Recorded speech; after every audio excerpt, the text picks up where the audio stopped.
Heroes of the Surf.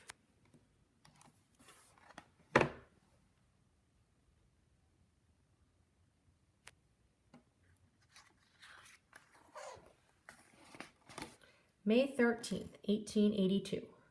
Our steamship, Pliny, left Brazil 3 weeks ago on April 22nd. I know because I wrote it in my pirate logbook. The Pliny is the biggest ship I've ever been on. Captain Mitchell says she's nearly 300 feet long and weighs over 1,000 tons. She's got decks as wide as a house and steam engines that groan all day and night, pushing us through the open seas. I've counted 36 crew and 25 passengers on board.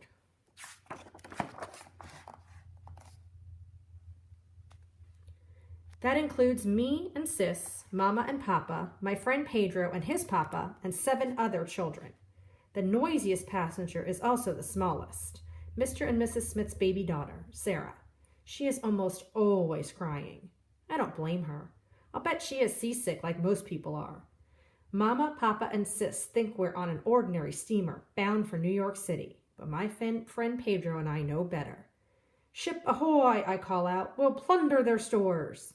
"We'll take their gold," cries Pedro. "Then we'll sink them to the bottom of the ocean," I shout. Black storm clouds are rolling in. "All pirates below," Captain Mitchell orders. "Rough seas ahead." "Aye, aye, sir," we say. Fat raindrops begin to plop onto the deck. I ask Mama if I can sleep in Pedro's bunk tonight. "Don't forget your nightshirt," she says. It will be fun to spend the night with Pedro and his Papa. "This is our pirate's treasure," says Pedro, but our treasure keeps rolling off the bed because the waves have turned into mountains. The Pliny climbs up one side and slides down the other. It makes my stomach feel like I've eaten live fish. The storm throws rain against the porthole window like handfuls of pebbles. The northeast wind howls like 10 wolves.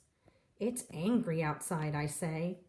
"Don't worry," says Pedro's Papa. "Captain Mitchell will keep us safe." I listen to the steam engines rumble. I hope they will push us through the storm to calmer waters. Finally, I fall asleep. "Breakers, breakers ahead," someone shouts. I wake with a start. "Breakers means we're too close to shore," says Pedro. Have we reached New York City already? We run up on deck to find out. In the dark, I can hardly see the steps. I stumble and hit my shin hard. On deck, the storm is raging and cold rain hits my face. The sailors look frantic. They're rushing every which way, pulling on ropes, shouting orders. Where are my Mama and Papa? Is Sis as scared as I am? Suddenly, wham! The Pliny jolts as if Blackbeard himself has just punched her in the belly. Pedro and I slide and smack, bang, into the bulwark. "We're grounded," cries the first mate. "We've hit a shoal." Now the Pliny can't roll with the waves. She's stuck like a rock in tar, and she's tipped like she's ready to fall. Seawater crashes over her deck. I start to slide with the water. I'm going overboard. "Hold on," Pedro yells. I grab his hand just in time. We scramble onto the forecastle deck. The gray sky is turning lighter.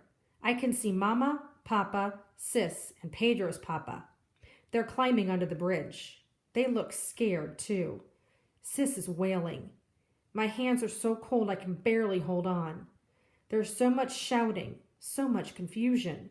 I wonder if anyone knows what we should do. "Lower the lifeboats," someone shouts. "Good," says Pedro. "Now we will be saved." We struggle toward the lifeboats on the port side of the Pliny. Dark, monster waves lash at their hulls. One wave thunders in, taller than a house, and I hear a woman scream. The wave rips the lifeboats loose and splinters them like matchboxes. "What will we do now?" I cry. From the forecastle deck, a rocket shoots into the air, red with fire. "The captain is signaling for help," says Pedro. His teeth are chattering with cold and fear. Then over the pounding of the waves, over the howling of the wind, over the shouts of the sailors and the wailing of the children, I hear it. The silence. "The engines!" cried the first mate. "The sea has burst the hatches and killed the engines."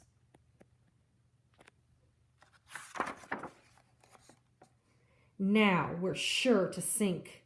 I want to be with Mama and Papa and Sis when we go down."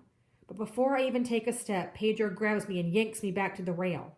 "Look," he says, pointing. At first I think it's a strange wave. Then I see it in the gray morning light. Land. There's a sandy beach, a steep bluff, something moving on the bluff. "They're men," I say. "They look spooky in the half light." I count them, 5, 6, 7. Then I see something else. They have a cannon. "Are they?" I ask. "Could they be?" Pedro begins. Boom! "Pirates!" we shriek.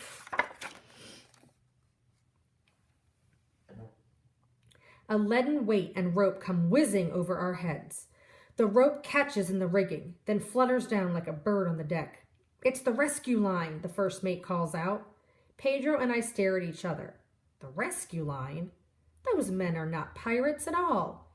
"Haul in the whip line," the first mate orders. "Fasten the hawser to the foremast. Here comes the breeches buoy." It comes swinging toward us, hanging from the rope, a life preserver with a pair of shorts, with short pants attached.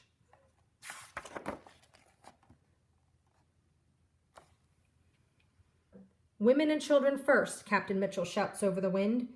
He helps Mrs. Smith climb into the breeches buoy. She is holding baby Sarah. The breeches buoy swings and Mrs. Smith cries out, "Oh no, I'll drop her in the ocean." Her husband takes the baby from her. "I will bring her to you," he promises. Now the men on shore pull the ropes and Mrs. Smith swings over the crashing waves. They haul in rhythm together to make the breeches buoy glide through the air toward shore. "Who are those men?" I ask Captain Mitchell. "Heroes of the surf," he answers, "the surfmen of the United States Life-Saving Service." Mr. Smith rides the breeches buoy next with baby Sarah tucked under his coat. She wails all the way to shore, her cries mixing with the shrieking of the wind. But Mr. Smith does not drop her, and soon they are safe on land. "Anthony, you're next," Captain Mitchell orders. I gulp. "Me?" I climb into the breeches buoy. My knees are shaking. I hold on so tightly my fingers feel like crab claws. "I will follow you, amigo," says Pedro. I swing out into open space. Below me, waves crash and twist like angry snakes. Will the ropes hold? Will I be dropped into the sea? The wind slaps my cold, wet nightshirt against my skin. I look up at the men on shore. Soon I will be there, I tell myself. "Help him down. He's shivering. Get a blanket." The surfmen lift me down with their strong arms. "Welcome to Deal Beach, New Jersey," says one of the surfmen. He looks tired, but he's smiling at me. "Thank you, sir," I say. He wraps a wool blanket around my shoulders. The wool feels scratchy on my neck, and the sand seems to move under me, as if the waves are still there. But I am on land. Safe, solid land. When I look around, I see that more people have gathered, with still more arriving. Men in top hats and even ladies with their shawls wrapped tightly. It looks as if the whole town has turned out for the rescue. The surfmen keep pulling the breeches buoy ropes. They bring in Sis, then Mama, and then Papa. I hug them each so hard my chest hurts. I pretend those are raindrops on my cheeks, but really they are tears of relief.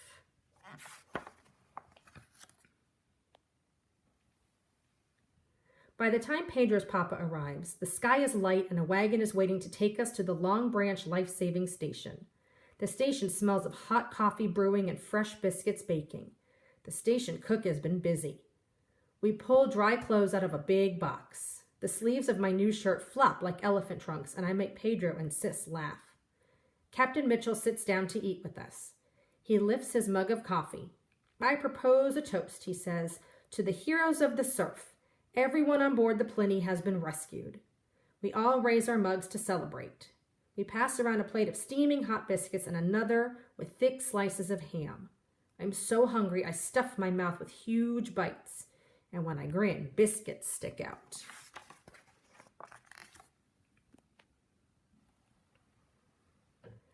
That afternoon, we board a train for New York City. Mama, Papa, Sis, and Pedro's Papa think they are traveling with two ordinary boys. Pedro and I know better. "There's a ship in trouble! Fire the loud gun!" I call out. "Send out the breeches buoy!" Pedro cries. "Heroes of the surf to the rescue!"